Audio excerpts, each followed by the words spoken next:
Halo sahabat CMBR, semoga kalian tetap sehat dan gembira. Ya. Kali ini saya akan membacakan tulisan Samuel Mulia dalam rubrik parodi di Harian Kompas, edisi hari Minggu tanggal 18 Oktober 2020 di halaman 9. Yang terhormat Bapak Samuel Mulia atau redaksi Kompas yang terhormat, kalau keberatan saya memuat ini di media-media yang saya miliki ini, mohon berkenan memberitahu kepada saya supaya saya bisa men-take down ini secepatnya. Mengabdi. Pernahkah Anda mengalami musibah tiada henti? Kalaupun ada rehatnya, tak lama setelah itu musibah baru datang menghampiri. Saya yakin Anda pernah mengalami. Saya mau bercerita, saya punya cara pandang baru setelah musibah tiada henti menghajar saya.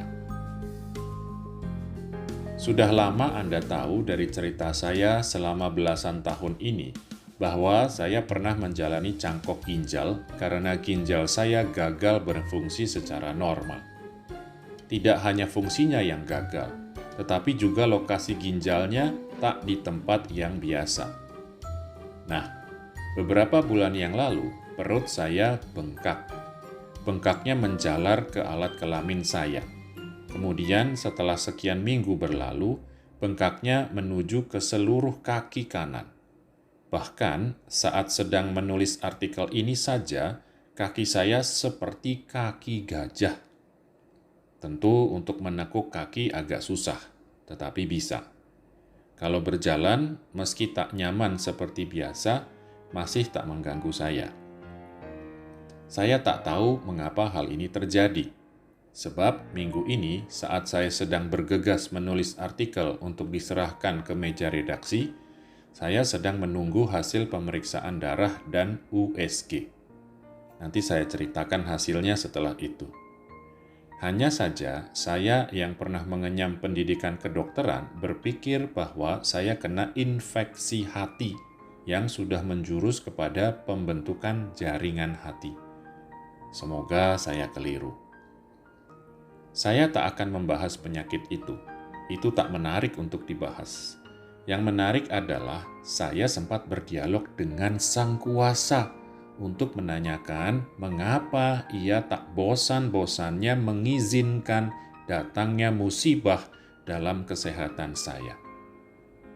Dalam percakapan yang sudah mirip percakapan imajiner itu, saya sempat bertanya, apakah tidak cukup kalau saya sudah pernah cangkok ginjal dengan segala keruwetannya? Saya masih harus terkena infeksi hati?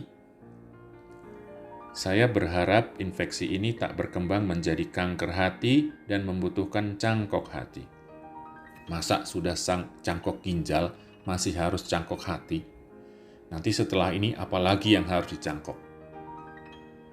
Saya sudah mirip telepon genggam milik saya yang beberapa bagiannya rusak dan sudah diganti dengan peranti yang tidak lagi orisinal.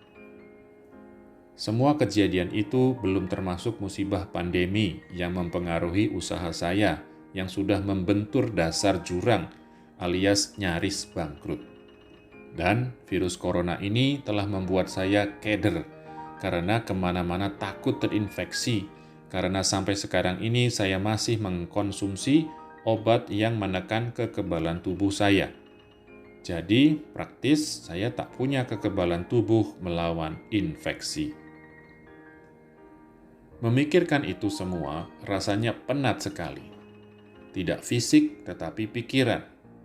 Apalagi saya ini tipe orang yang semua hal saya pikirkan. Dan yang paling membebani bukan yang dipikirkan, melainkan yang dipertanyakan. Saya mempertanyakan ini, itu. Kenapa saya? Kenapa bukan dia? Kenapa tidak cukup satu penyakit? Kenapa mesti beberapa penyakit? Apakah saya terlalu banyak membuat kesalahan di masa lalu, sehingga ini adalah waktunya membayar semuanya? Pada suatu hari, minggu lalu, saya menerima sebuah pesan spiritual dari teman saya yang tinggal di kota Singa. Pesannya seperti ini: engkau harus cukup percaya kepadaku untuk membiarkan segala sesuatu terjadi tanpa berusaha meramalkan atau mengendalikannya. Membaca pesan itu, mendadak sontak saya memutuskan untuk berhenti berpikir terlalu banyak. Saya berhenti mempertanyakan. Saya berhenti mendiagnosis dan menduga-duga hasil pemeriksaan darah dan USG saya. Saya mau belajar satu hal: membiarkan segala sesuatu terjadi tanpa pengendalian. Apalagi pengendalian oleh otak saya yang IQ-nya saja masuk ke dalam kategori jongkok. Membiarkan itu, tidak berusaha melakukan apa-apa, termasuk perlawanan. Perlawanan dalam bentuk doa yang minta kesembuhan, termasuk perlawanan untuk berhenti mempertanyakan, dan perlawanan untuk berhenti hanya memikirkan keuntungan untuk saya. Pada suatu pagi di hari saya menyerahkan artikel ini, sambil mandi, entah dari mana datangnya, mulut saya bisa berbicara begini. Tuhan sudah bertahun lamanya dan sudah berjuta kali kalau saya sakit, kalau saya terkena musibah, yang pertama saya pikirkan adalah keselamatan diri saya. Sembuhkan saya Tuhan. Lepaskan saya dari musibah ini. Berikan hati yang rela untuk menerima dan mengalami semua yang menyakitkan ini. Di bawah siraman air itu, untuk pertama kalinya saya katakan pada Tuhan yang saya percayai itu, Engkau mengizinkan saya terkena begitu banyak musibah. Hari ini saya mau bertanya kepadamu, apa yang sejatinya Engkau kehendaki saya perbuat untuk-Mu melalui musibah ini? Katakan itu pada saya, supaya ketika badan saya masih cukup berguna, saya bisa menyenangkan hati-Mu, bahkan melalui musibah ini. Untuk pertama kali dalam hidup saya mau musibah yang saya alami adalah untuk menyenangkan Tuhan. Membiarkan tanpa berusaha mengendalikan, itu adalah kesempatan yang saya berikan kepada diri saya untuk mengabdi. Itu saja. Sekarang saya masih deg-degan mendengar suara dokter dan hasil pemeriksaan laboratorium. Tetapi harus saya akui, deg-degannya tak sedahsyat sebelum saya rela mengabdi.